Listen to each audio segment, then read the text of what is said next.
Welcome to I Drink Your Podcast. Oh gosh, it's a real pleasure to be here. Thank you. You leave me no choice. Here comes the smolder. Wait, you like that? No. You don't like that? No, I don't like that. No, how about that? You like that? A little better. Bread makes you fat? Does this count as annoying? Just tell me what you want me to fuck! Not you, and not you. Okay, I think it's time to take off your clothes and jump me. $1 million isn't cool. You know what's cool? I drink your podcast. I drink it up! Welcome to I Drink Your Podcast. I'm Emily, and with me today, I have the amazing Benjamin. Oh, I'm amazing. Thank you. Hi, Ben. Hi. Nice to have you back. Oh, always. And, what adjective am I? well, you, Matt, are our resident train expert. Welcome. I love trains. Happy to be here. And British accents, too, I guess. Aussie or British, we'll see. We are so happy to have everyone listening to us as we continue our adventure in IDYP 2010. Woo, woo. What movie are we doing today, Ben? Yeah, this week we watched Training Day. Oh my God. Stop. No, we watched Makes the movie Unstoppable. Which, if you would also like to watch it, you'll have to pull out your Tony Scott double feature train movie DVD that you got from Target for $4 back in 2012, because it's not streaming anywhere. So you're out of luck this week. Is that what you did, Ben? No, we have that very special site that we use. I just was like, maybe. Like, you buy movies a lot. No, so. I just know that double feature train DVD does exist. What is the second movie? Well, Tony Scott in 2009 put out The Taking of Pelham 123, which also had Denzel Washington and a train. Wow. I love it. I love it so much. So this is the train period of both of their careers. All right, so we better have some train-themed drinks, We right? do. Oh, yeah. Right? Matt, what's your train-themed drink? Well, I mean, as you'll... Listen, I don't have a drink. I don't have a drink, so I'm going to choose water. What Dewey should have been drinking. No, man. This is an easy Come on, one. steam engines. Yeah, what powers a steam engine? Water, baby. God. You really fucked Well, that I'm up, drinking man. water. I'm sorry. Ben, what's your train drink? I have a blue train. I knew I needed something with gin because of Chris Pine, and that gin tastes like pine. So the blue train has gin, triple sec, blue curacao, and lemon juice. Nice. Nice. My favorite train is Thomas. He is also blue. You know, Ben, I almost went with a blue train, but I knew for a fact that you were going to do it. No, you didn't. I just knew it in my gut that you were going to do blue train because it was the easiest to find on the internet. Oh, fuck related off. to trains. And so I went with a midnight train that has some peach schnapps as well as some bourbon and bitters. So being super midnighty train, even though this happens during the daytime. So No, you're on the way to Georgia. Down, you're visiting me. So on the midnight train to Georgia. I don't remember the actual song, but that was good. it was good. It was close. Thanks. It was close. So, Matt, we're into a new season here. We're doing 2010 movies. What's something that you're excited about moving forward? Oh, as far as just, I think the new format, getting out of it felt like we were stuck in that year. So just moving out of it for any reason, I'm just so happy to be here. So seeing a newer, more, I want to say contemporary movie. It kind of felt good, even though there were parts where I'm like, I don't want to spoil anything. So it just felt good to watch a newer movie. Does it really feel like the 3-year jump from 2007 to 2010 made that much of a difference? You know, to me, I think so, especially with like even the credits. It was just a random pop song of the time. You're just like, what the fuck? Okay. You know, so yeah, we'll get into it later. But, you know, it just hits you with like a pop song unrelated to the entire film at the end. And you're like, okay, Great. And it wasn't even Runaway Train by Soul Asylum, which is just uncalled for. Disappointing. Yeah. Well, we here at IDYP are not limited in our media consumption to just TV and movies. We also are capable of reading, and I can say that because Wesley's not here, and he is illiterate. Stop. No, he just got for his birthday The Hitchhiker's Guide to the Galaxy script, and he's 100% reading it while watching the movie. That's pretty cool. Yeah, signed by all the cast members. There's like 30 signatures on that thing. It's really cool. It's really fucking cool. Wow. Yeah. Almost Die, you get really good gifts for Christmas. It's almost better than parents getting divorced. Oh my God. Almost. Well, Emily, what are you currently reading? Well, I'm reading a lot of different things, but I'll go with like the one that is my primary because I always read multiple things at the same time. I spend a lot of time at the source and just gathering up all these graphic novels and reading them. But the series that I'm reading right now is a Brandon Sanderson series. It's the third book in the Stormlight Archive called Oathbringer. And it's a fantasy series that I didn't really want to read in the beginning, but my sister kept on bugging me about it. And she's like, just read it. And the first book was like 1,000 pages. And the second book is 1,100. And the third book is like 1,500. It's just getting longer and longer, but I'm still very invested and I'm really enjoying it. Okay. Nice. So anyone into fantasy, I highly recommend it.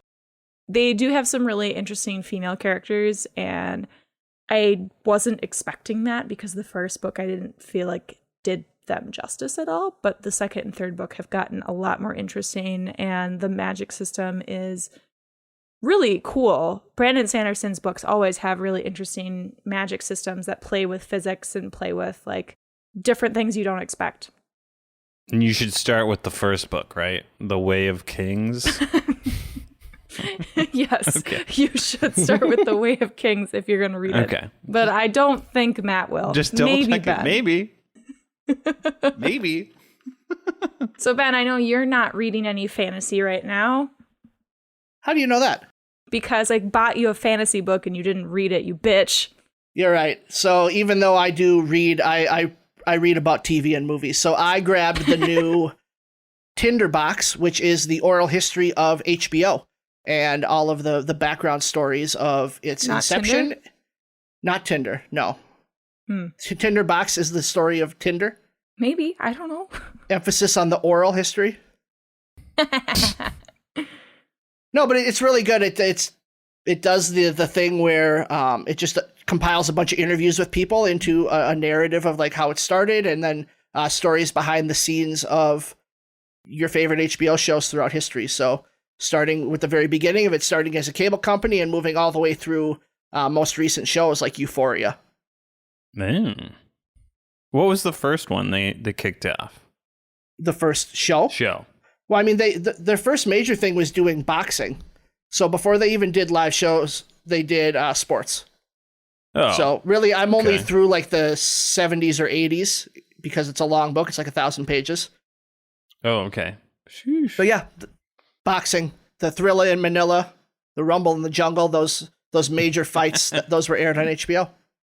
Matt, how about you? I know most people that know me from this show are probably thinking, what?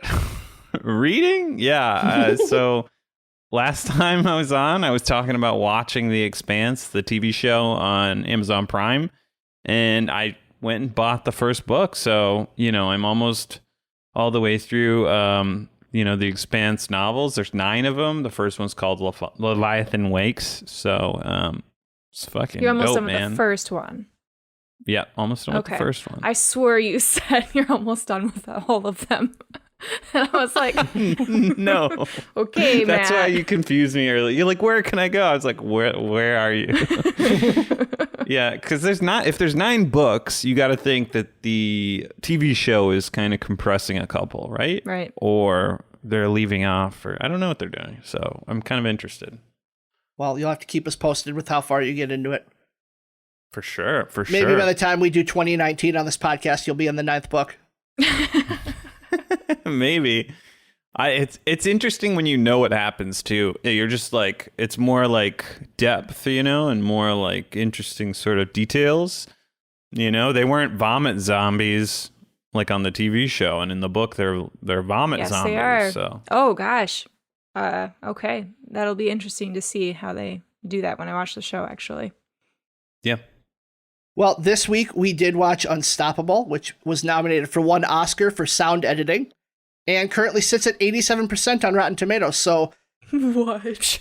Yep, fits right in line with our only watching good movies for this year, and we'll talk about our own personal feelings for this movie based on those reactions. I think I know where we're gonna go. I'm Wolf Colson. We're working together today. I train 1206. Is there a problem? I just don't like working at a damn daycare center.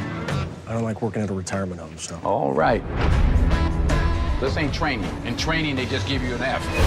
Out here, you get killed. This movie was directed by Tony Scott, who is a director-producer known for, prior to this, Top Gun, Beverly Hills Cop 2, Days of Thunder, True Romance, Enemy of the States, Spy Game, and then other movies with Denzel Washington like Man on Fire, Deja Vu, and the other train movie we talked about, Taking of Pelham 1, 2, 3. Wow. Director, producer doing both or either or? I mean, early on, he was just the director, but he's like a well-known producer also. All of those movies I gave are ones he directed. Wow. Okay. I Love his haven't stuff. seen a single one. This is my first one. Wow. Yeah. But I did know he unfortunately killed himself, like right after this movie, like a year or two after, which is awful. Yeah. This was his last movie. Yeah. Yeah. He is the brother of famous director Ridley Scott also. So now that I've seen a lot of Ridley Scott, so I feel kind of bad now. Mm-hmm. Hey. Well, Matt, which one of those should Emily start with? Well, if you want to watch basically the same movie in terms of style, watch Enemy of the State. Yes. Because it's the same thing. As well as Spy Game. But Spy Game was pretty good compared to this one. But Days of Thunder is that's my chicken soup for the soul. It's got Robert Duvall, it's got Tom Cruise, it's got Nicole Kidman, and it's about NASCAR. It's NASCAR. I don't even like NASCAR, but it's so much fun. It's such a great movie. And then obviously Top Gun is also fun in terms of like classics, and that's from the year I was born, 1986. So I actually watched it at a birthday party and we like rented out a small theater, and it's just a fun when you were movie born. As well. That was the movie that you rented out a theater for. Yeah. Yep. No, it was just a few years ago. It was a good time though. It was a small theater. I don't think it wasn't a big production or anything. It's like we knew the people. So As I did say in the 2000s, Denzel Washington did make 3 movies with Tony Scott, and this is actually the fourth and final one he made with him. But by this point, Denzel Washington had 2 Oscars for acting, one in Glory and one in Training Day. And he has 5 total nominations and was in the 2007 movie American Gangster. Hey, I know that movie. Yeah. Ah. Okay. My man. Starring alongside Denzel Washington is Chris Pine, who prior to this played the love interest in Princess Diaries 2 and Just My Luck, before his turn in Smoking Aces from 2007. Which was the only good part of that movie. He was really good in that, yeah. And then the year before this was his true breakout, where he was Captain Kirk in the Star Trek reboot. Yeah, and now he's just exploded, right? Yep, and then after that he exploded. Not really. I didn't realize Star Trek was 2009. He didn't actually explode. There were a lot of explosions in this movie, okay? Wow, I didn't realize Star Trek was all the way back in 2009, but that makes sense. Mm-hmm. And last person we're going to call out starring in this movie is Rosario Dawson, who was a very prolific actor during the 2000s, starring in some of my favorites like Josie and the Pussycats or Sin City, but she was also in Men in Black 2, Rent, and the 2007 movie. Emily? Grindhouse. Yes, Death Proof specifically. Oh, that's right. Mm-hmm. 2007, man, it's always going to come back. But Emily. Are you ready? Oh, I'm ready, Emily. I'm so ready to hear my plot synopsis based off of what you gave me. Hear it. Yes. So Ben gave me 3 words, right? True story, train, and Denzel Washington. And with that, I came up with this plot synopsis for Unstoppable. Yeah. Denzel Washington plays the little engine that could in the new true-to-life adaptation called Unstoppable. The little engine works hard every day to prove himself worthy of going across the country on a trip of a lifetime. On his debut trip, he encounters unlikely foes of hobos and feral animals, and he runs right over them, earning him the nickname Unstoppable. Nice. So he's an unstoppable I totally murderer. imagine like a CGI face of Denzel Washington on the front of the train, kind of like Thomas, the train engine. Yeah, that's absolutely. what I picture. Oh my God. 87 on Rotten Tomatoes. That would earn it. That would actually earn it, I think. Well, let's talk about what this movie actually was about. So the DVD synopsis for Unstoppable is: a runaway train transporting deadly toxic chemicals is barreling down on Scranton, Pennsylvania, and only 2 men can stop it. A veteran engineer, played by Denzel, and a young conductor, played by Chris Pine. Thousands of lives hang in the balance as these ordinary heroes attempt to chase down 1 million tons of hurtling steel and prevent an epic disaster. Okay. I like mine better, but you know, that's what the movie's about. Right, and this is based on a true story. Well, kind of. Well, we'll talk about that. So I thought it was based on a true story. I think I even told you, Emily, based on a true story. You as told part me of the synopsis. True story based on a true story, and I was like, okay, cool. Pretty loosely based. It's not based on a true story. When it says based on a true story, there's a difference between that and inspired by a true story, which is really what this movie was. It's inspired. Right. And inspired by a true story means that someone saw something that was real, and then they just use that as a starting point to create a movie around. But if it were based on a true story, it would be like trying to tell a partially true story about a specific person or event. This is not trying to do that, this movie. This is very clearly inspired because there are a lot of differences between what we saw in Unstoppable and what happened in reality. Right. It happened in Ohio, just to like start us off in the things that are wrong with it. It was called the Crazy 8s train because it was 4 8s versus 3 7s. So there's like that bare minimum part. So far, I'm very angry. But also, just like how it played out was completely different too. Like it was absolutely not even related to what was happening. No, like even the characters within it aren't really based on the real guy that even close stopped this train, which just blows my mind. And the fact that, okay, this is something that we're going to get into a lot of shit that bothered me about this movie because I did not like this movie. So we're going to start right there. I'm in the 13% on Rotten Tomatoes who would have given this a rotten. Good company, Ben. Good company. So you telling me this wasn't based on the guy who didn't trust his wife and tried to take her phone and raised his hand at her and almost hit her? No, he's a complete fabrication. Whereas Denzel Washington character is kind of loosely not really based on the guy who did it. But right off the bat in this movie, within the first 5 minutes, I think we get 6 supers of a location. Oh my God, right?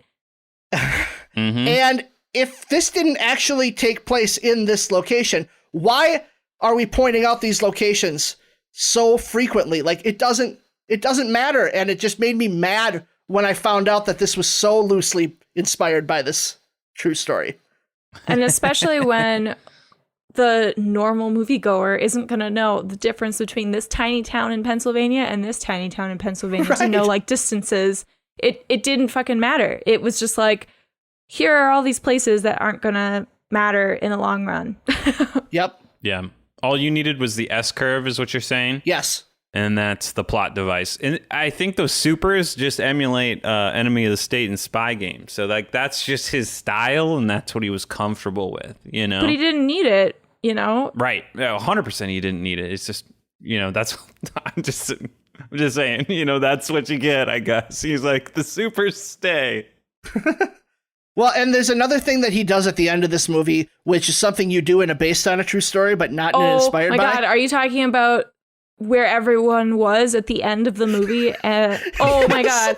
The freeze frame. Frank retires and Chris Pine gets back with his wife, and then fucking Dewey gets fired and goes and works fast food as a punishment.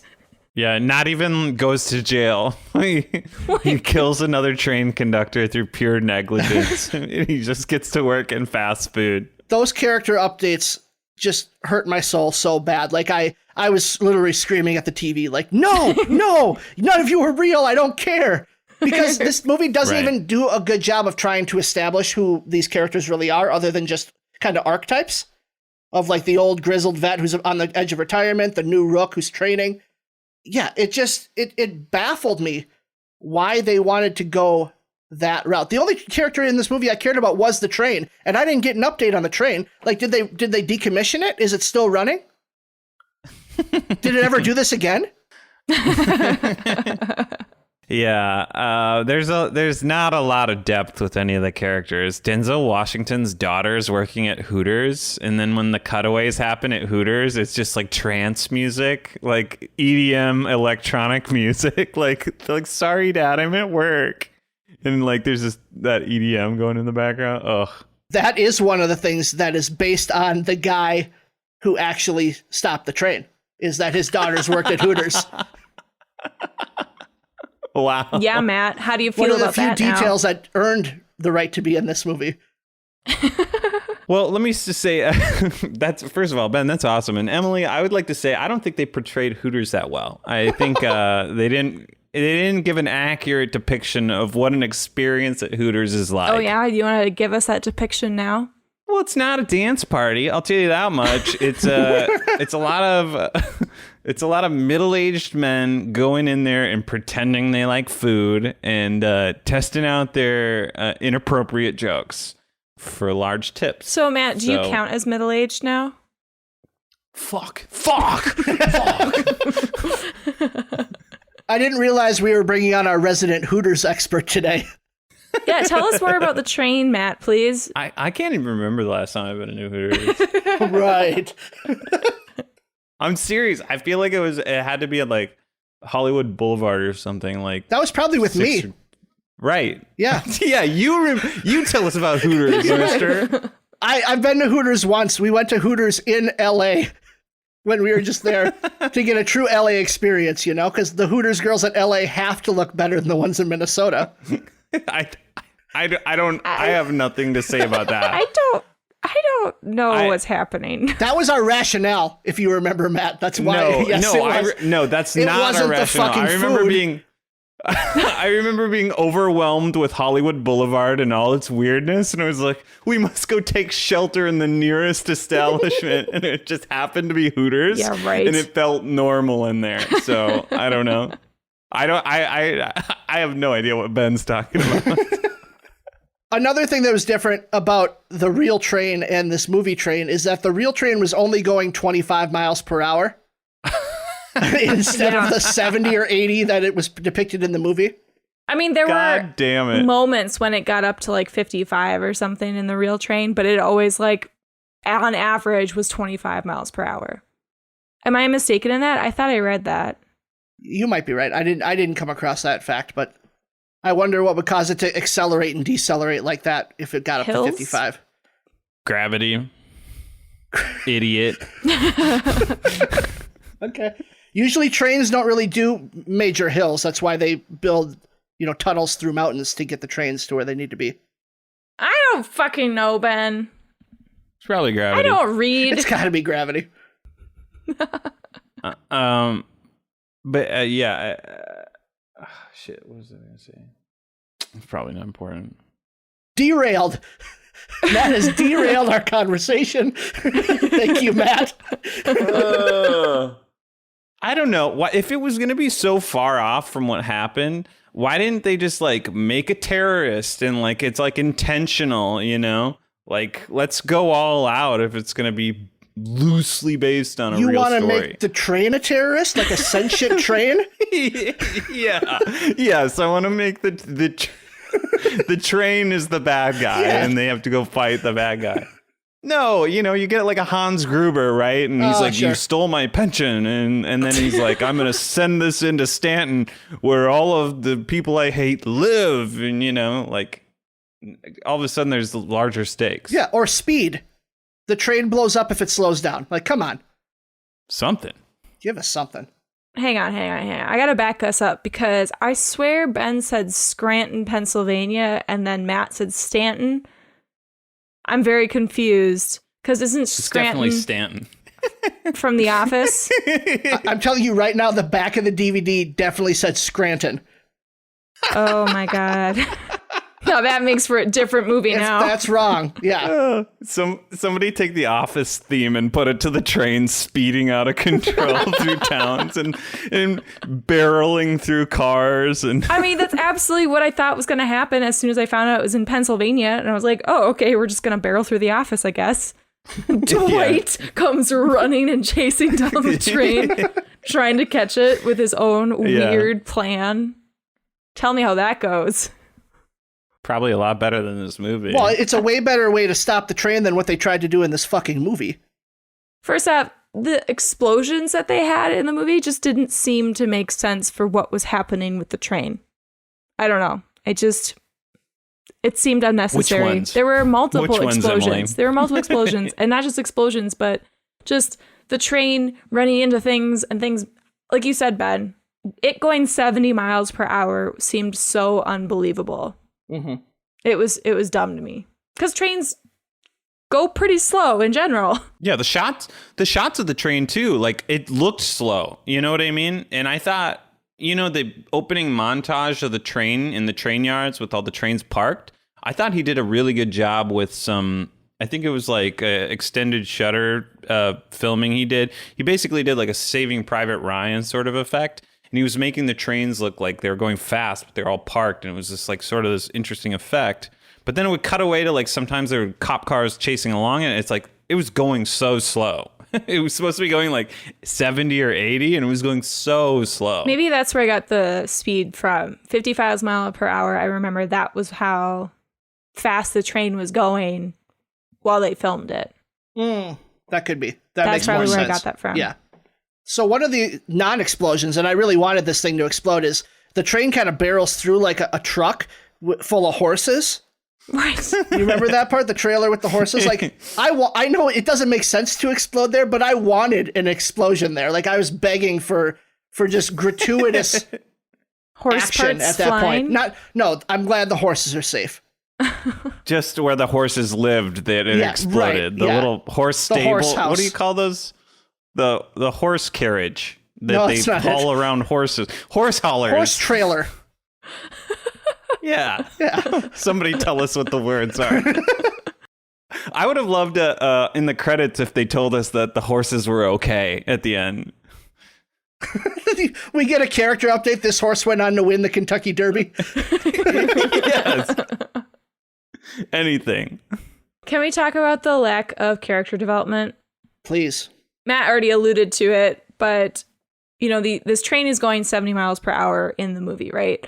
And realistically, they're maybe on a train for a grand total of an hour and a half to 2 hours. And part of that is them yelling at their bosses.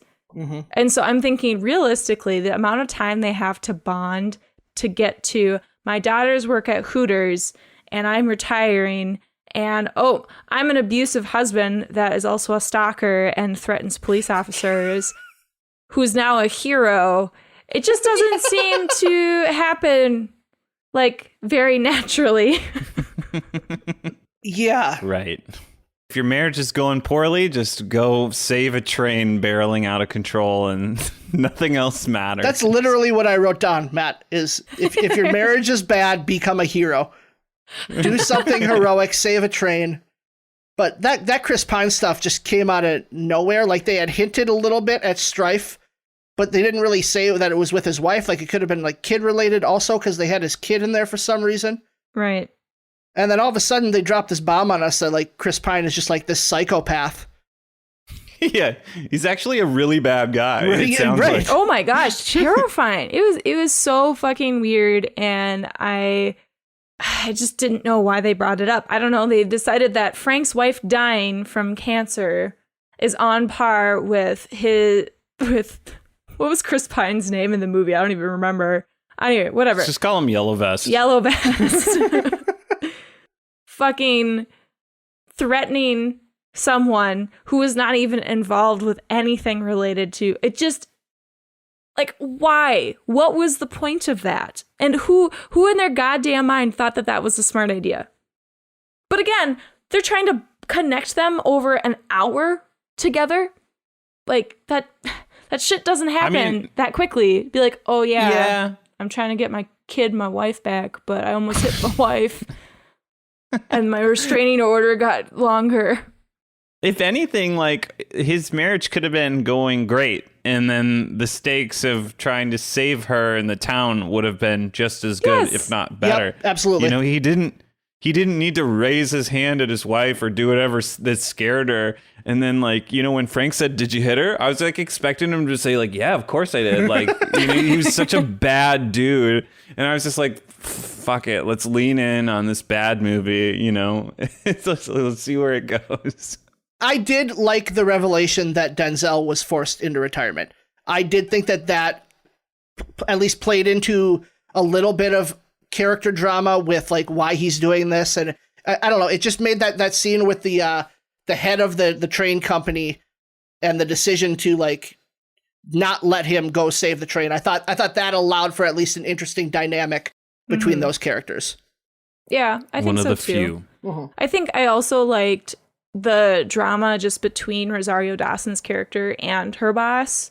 I thought that was built up nicely, not even from like a gender perspective, but that also had a nice nuance, in my opinion, where, like, she seemed like this really badass woman who was in charge of all of these trains and was absolutely right, wasn't being listened to by this guy who was really focused on corporations and money, versus she was like, no, I know this job.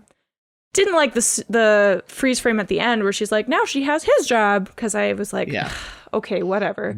But like, it's like, duh, of course she does. Are you kidding? Right, but I liked the strife that they had between them, and I liked how that it came back and had some payoff. Like, we knew it was going to happen. We knew that this idiot was going to cause chaos by not derailing the train early on when there aren't any people around. What's going to happen? It's called Unstoppable. There's a scene early on with Rosario Dawson where I think it's when we're first introduced to her, and it's when Dewey and TJ Miller are reporting to her that the train is out of control. Oh yeah, she has a bunch of donuts with her. Yeah, and she's like, go get the train.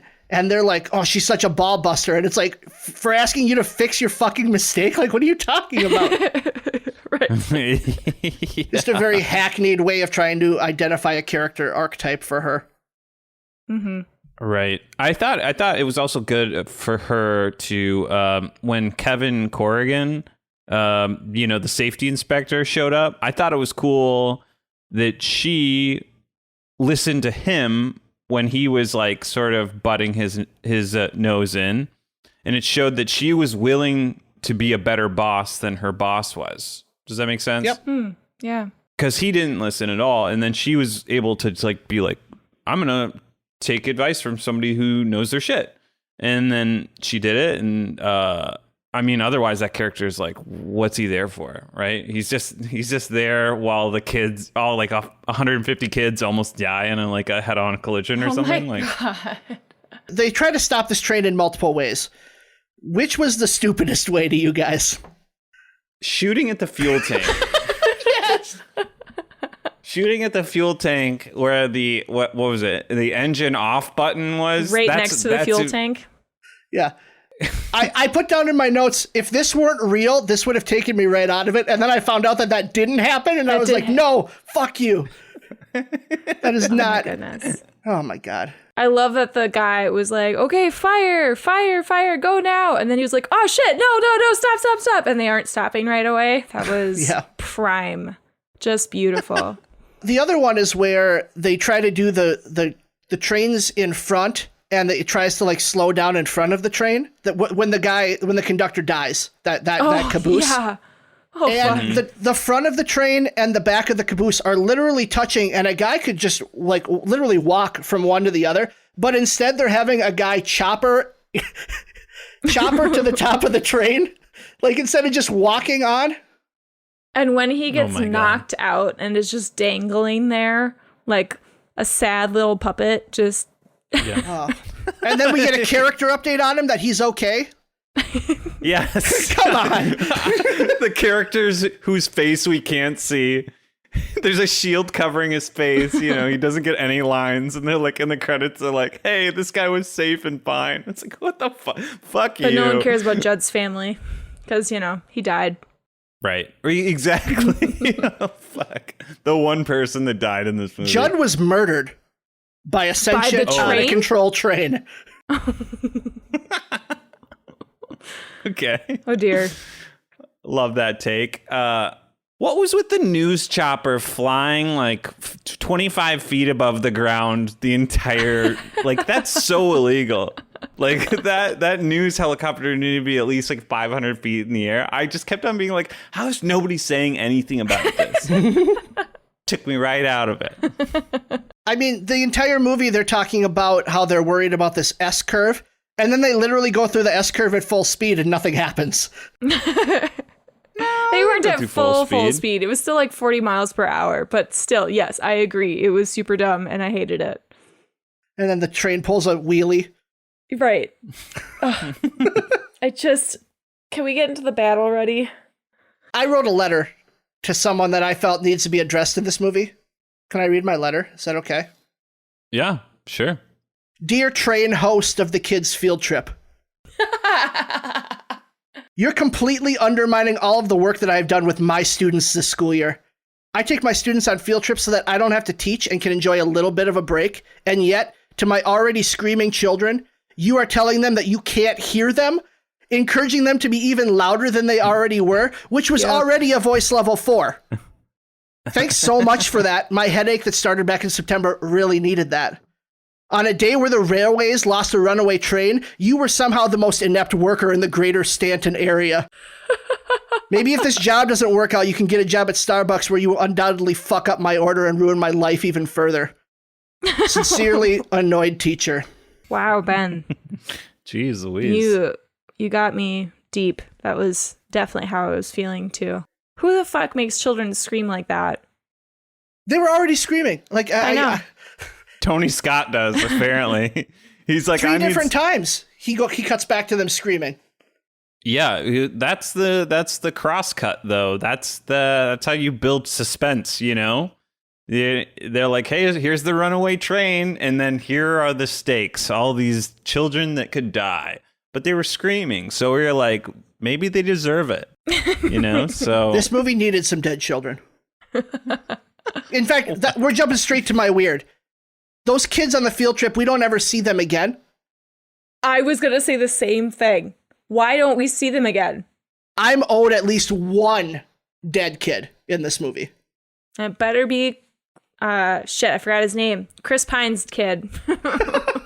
Left field. Oh, my Lord. That's in Unstoppable 2 when the train hunts down Chris Pine and Denzel's families. Oh my gosh. Can I ask you guys, why didn't they just take dynamite to the tracks or like just, you know, pull one of the tracks, you know? It was the whole thing about the toxic materials in the couple cars. And if they did that during full populous areas, it could be a huge natural disaster. That's the same reason they didn't want to derail it. Yeah, so they tried to derail it a couple of times, though. You're right. So after they decided that and that didn't work, they should have done something to just like, I don't know. I see like what those Looney Tunes ones where they're moving the track to the front and then the back and the train keeps moving. Like, come on. If they can do it, we have engineers here. They can do it. Well, let's get to the good, bad, and weird. So there were some good aspects, right? Let's talk specifically about what won this movie. Is there a winner from this movie? The train. The train is the winner. Okay. Because it was like it was an exceptional like portrayal of train life. Yeah. Like, hey, here's a big old train, and we're going to have a hero where, they get to jump from train car to train car. I really wish there was a terrorist or some sort of Hans Gruber character, but, the train was the best part for sure. I think, sure, why not? Train was great and fine and all. Thank you. I really think, though, even though the movie itself was underwhelming, the stunts in it were excellent. Yeah. I think the fact that Denzel Washington was doing his own stunts on the train added to that. And it was just fun watching some of the explosions and things that were happening. Not that I love that kind of shit, but when it's done well, I'm like, I can appreciate that. Mm-hmm. Yeah, Emily, you and kind of Matt touched on my winner of this movie, which is realism. Because okay. I love the 90 that, most of the stuff was practical effects. The actors did their own stunts. If you're a train nerd, like this movie is like pornography for you because it's very real train shit that's happening, and they kind of go through the terminology and the lingo and use it correctly. So it's a very real movie. Even though it's based on a true story. Inspired by a true story. And it's completely fake. Well, Matt, I would classify this as a popcorn flick. So I'm a little surprised that you didn't like this movie because this should be the type of movie that you usually enjoy. Well, I mean, like, I know it's bad and it is bad, but at a certain point, like this, you can identify it very early, or at least I could, for me. And, I like to lean in.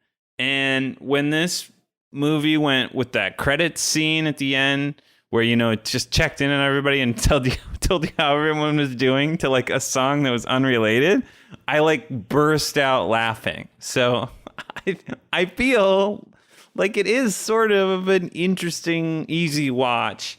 I really wish that the Dewey character at least tried to commit suicide at some point in the movie. In the movie? Yeah, the movie takes place within like 2 hours, a 2-hour time frame. You want him like 2 hours after making a mistake to just off himself? Dewey, I try to. I don't want him to actually succeed. But that's much better. Yeah, Ned dies, and he like literally didn't give a fuck. Judd, his name's Judd. Respect to that character. Respect. Excuse me. Excuse me. Oh my god. Judd dies. Who's Ned? He's the welder? Yeah, he's the guy driving the truck. Oh yeah, that guy was...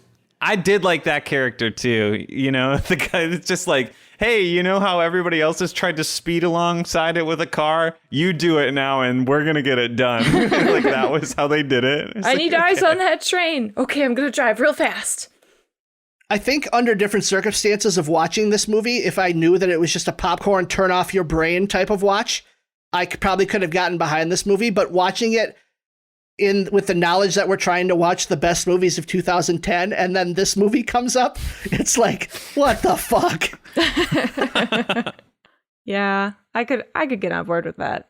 But again, there were some parts that I liked. Honestly, the train aspects and the stunts were fun. I also liked the suspense at the end. Like, I thought it built really nicely. And if you get rid of the stupid freeze frames at the end, updating everyone's life, I thought it had a nice ending. Like it wasn't super spectacular, but we had a satisfying ending. There was some excitement and some tension that I could get on board with. Mm-hmm. Toot toot. I didn't have any other good. Like, there was like lines, shots, scenes. Nothing in this movie stood out to me because like my brain just had to turn off at some point and just go, oh, look at that grain silo. I guess that was kind of cool when the grain started pouring out of the train and it was decreased visibility. Yeah, I did like that. That was interesting. It was at least an interesting idea and shot. Mm-hmm. How about the bad though? Let's get into it. Well, we already talked about the supers. We talked about the freeze frames. We talked about the characters are super one-dimensional. We talked about how Chris Pine's character, holy shit. Yep. His backstory was fucking awful. I do have one that really, really drove me nuts, though. They evacuate the people where they try to derail the train, right? Mm-hmm. Okay, when we get to the S-curve, why are all the people out there watching it, including Chris Pine's wife? That's the spot where it's going to collapse and break and everything if they don't slow it down enough. But everyone's out there watching to see what happens. Took me right out of it. I mean, those tanks next to it were supposed to be like gas tanks next to the S-curve, which if the train does crash into them, maybe it does explode like within a 100-mile radius. Everybody, like maybe it's just a mass death. So they're like, I'm going to at least get a front row view for the end of my life. I don't know. Yeah, maybe. Dumb as hell. I wish we would have seen that on the local news graphic that they created for us, where it showed the trains spilling into what appeared to be more gasoline and fuel on the S-curve. So dumb. And we're all pissed that some children didn't die, right? Yep. Oh, yeah. Yeah. Yep. You talked about, I don't remember his name. Kevin Corrigan is his real name. But the guy from Superbad. Yes. I hated his character and the purpose that he served, where he's basically just there to answer any question that vaguely has to do with what's happening. Like, this train expert somehow knows all about molten phenol. Like that, I lost. Hell yeah, I was lost in that. No. Like every time someone had like a question, he was like, "Oh yeah, perhaps I could be of some assistance." Ben, see, that's the thing though. I 100% thought he was you. Like, fuck off. Can answer any question. I'm serious. Like, I didn't mind him. I just was like, oh, that's just Ben. He's just there and knows everything. Oh shit. Well, maybe that's why I hated him, is because I hate myself. Oh no, Ben. He's the dungeon master of the Runaway Train tabletop game. You rolled a 5. You have survived the S-curve. Oh boy. The other thing I did not like about this movie is the constant, and it's a Tony Scott staple, it's the constant use of quick zooms on characters and the constantly rotating camera around Chris and Denzel in the train. I hated that. Okay, so I didn't know what that was called, but that was my weird. I was like, there's sweeping shots that are kind of curved, that are kind of Michael Bay, but they go a little bit, but they're rotating shots. That makes sense. Almost Michael Bay, yeah. It drove me fucking nuts. Well, and the zooms that they use at the end when it's the press conference, and they're still zooming like it's action, and it's literally just people standing at a press conference. I was like, dude, Tony, just relax, bud. Like, the movie's over. Just let us all breathe. Yeah. Yeah, normal coverage, please. Yes, please. Normal coverage. Yeah, snap zooms all over. Yeah. Ugh. Any weird? It's that shaky cam, but otherwise in the sweeping, rotating shots. Our weird and bad all kind of blur together in this one. They really do, because in this case, the bad is weird and the weird is bad. Yeah. Denzel Washington's daughters changed out of their Hooters clothes on the way to meet him there. Weird. That was weird. Also weird. Why is it that Chris Pine's wife is okay with getting back with him? Is it literally just because he's a hero and he saved everyone? Because almost dying is better than communication. Tagline. We're done. That's right. Did she say a word in this movie? Like, did she get She her said his SAG name card? a couple times. Okay. Did she get her SAG card? Is that what you said? Yeah. She's not a big part of this movie. She's just there to look worried at a television. That's right. Yeah, she's a cutaway. Well, let's put a cork in this thing, and I'll start. I wish it would stop. That's it. It stopped a lot of my brain cells from getting oxygen. The supers needed an update on the train. It needed an update on the horses. And it needed an update on Ned and the waitress he was trying to sleep with. They need to end up together, is what you're saying. We need that super at the end. Yeah. You know, that was a memorable line. You know, trains are all about precision or whatever. Like, he was one of the good parts, I felt. So. What's your favorite idea? Mine is being creative. How do you get the idea? I just try to think creatively. Number 1. How would your co-host go about stopping a runaway train? Well, I think Ben would, go up to a railroad crossing, and then he would stick his big honking dick there. Jesus. And then the train would just go. Derail. It would just be like a little. It would it would be like a little pillow cushion. It would run right into it and slow down, like almost like a rubber band effect. So okay, hang on. So I'm standing in front of the train. Well, I'm not understanding. I'm standing on the tracks perpendicular, and my dick is like one of those door stoppers that is like springy. Yeah. Yeah, it's also pillowy. Oh my god! I was picturing more of like a hose along the ground, but I like what you said a little bit better. Matt, wow! How many times have you seen Ben's penis? Well, I'm just enough. Just trying to be creative. I don't know. I can tell you, my dick cannot stop a train. You don't know until you try, Ben. That's true. I think that Matt. He'd be standing there with a TV screen, and he'd be showing the train his Survivor audition tape, and the train would just kill itself.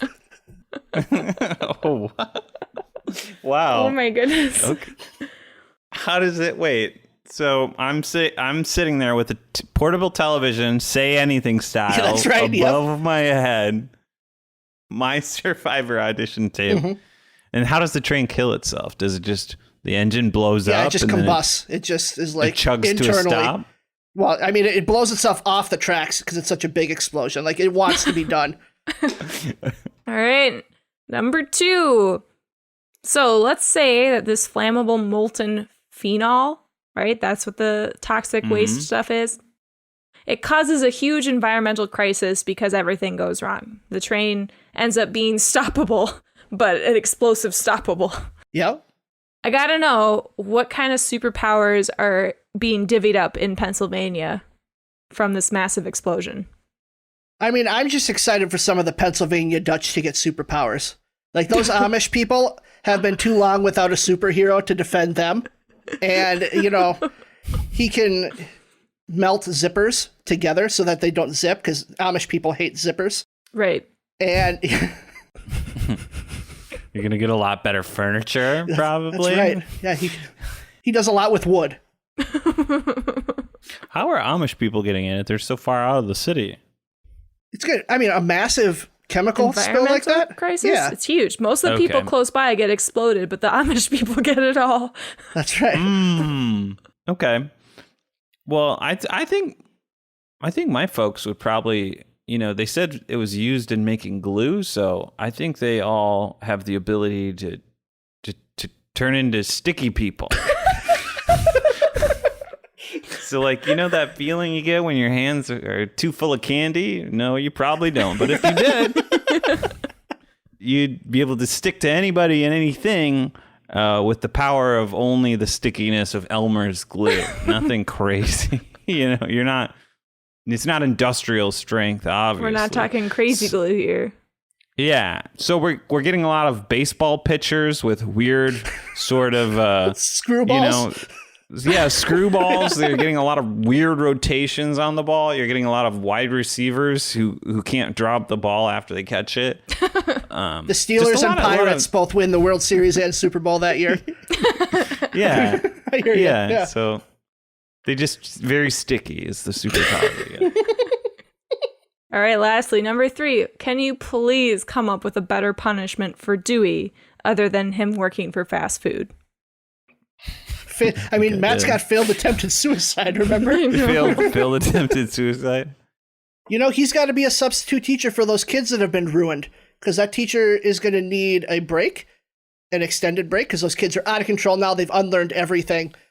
So Dewey has to substitute teach for that class. That's so fucking funny. That's so fucking funny, because that's miserable. That is the worst job ever. I'm not a teacher. I can only assume. I say Dewey has to become the engine locomotive. It's for that specific train 777. So he has to basically use his legs like it's a paddle boat and he has to power the train with his legs from now on, and that's his job, and he's not allowed to leave. And they weld him into the train, and he just becomes part of the train. Part of the train, part of the crew. The only good one. Shit. I'm not even going to say what I was going to say. Good one. Now let's all agree to never be creative again. Matt, I got a game for you to play before you go.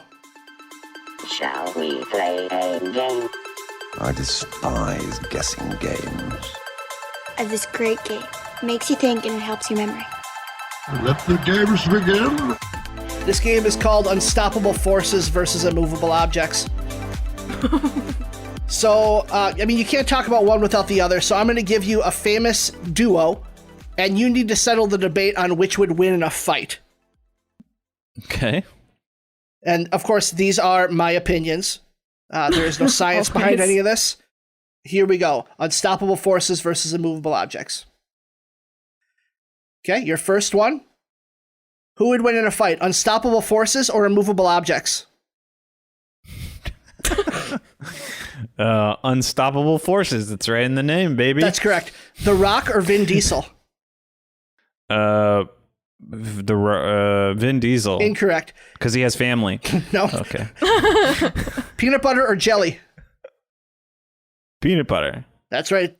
Simon or Garfunkel? Garfunkel. Correct. Apples or oranges? Apples. Correct. Fred Flintstone or Barney Rubble? Freddy. No, incorrect. Ketchup or mustard? Okay. Mustard. Correct. Batman or Robin? Ooh, I feel like you want to trick me here. Robin? Incorrect. Batman. Bert or Ernie? Shit. It's got to be Bert. Incorrect. Death or taxes? Taxes for sure. No, death. Absolutely death. Okay. How many did you get, Emily? 5. 5 out of 10. So 50%. Just guessing you would have gotten 50%. We are calling you a loser today, Matt. Oh, shit. You got to get better than 50%. All right. Thanks for playing, though. Good try. Yeah, thanks. Yeah, we're happy to have you. And next week, we're super excited because we are watching Love and Other Drugs, another 2010. And Dylan's coming back to join us. Yay. And because this is a movie that, Emily has seen before, and Ben has not seen this before, we're going to switch it up.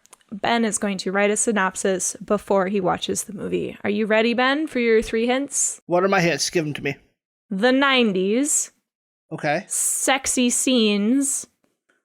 And Prozac. Oh. Good luck. I already got things jumbling. I got ideas. Good. Rumbling and jumbling. That will be coming out next week, so come back and listen to that episode. Thank you so much for listening to our show and following us into this new season. We do appreciate your patronage.